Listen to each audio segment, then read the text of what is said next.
Sa nahitabo bitaw karon nga kagubot diha sa atong nasod diha sa Senado.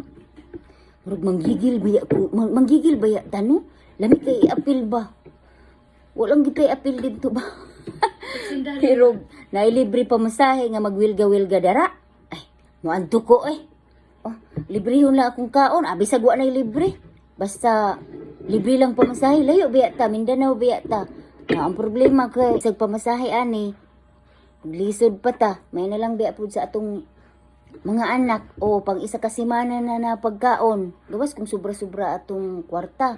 Ikay sakto-sakto ra pod kay daghan tag mga anak. Gusto ba gid ta, pero o man tay mahimo. Magpuyo na lang mi oy. Mamina na lang mi ninyo. Magkagubot mo din ha. Bahala na mo oy. O pag eleksyon rami manggawas. Pero og ingon ani, adiri rami sa balay. Ulantaw lang minyo nagpa wa mi labot. Bahala mo kamo ra bitoy nagkakwarta dira. Layo ra kay mi sa gubot. O di ba? Peaceful mi dire. O di lang mugira ang tibuok kalibutan. Dili lang mag World War 3 kay ana apektado tanan. Delikado na. Kay wa naman tay kaikyasan ana. Wa na. Untay kataguan rong panahon na. Ha? Magpundo na lang ta sa balay ug ingon na manggaling. Paabot na lang tag sidan tag ampo, magpaabot na lang tag kanus ata dugta. Inana.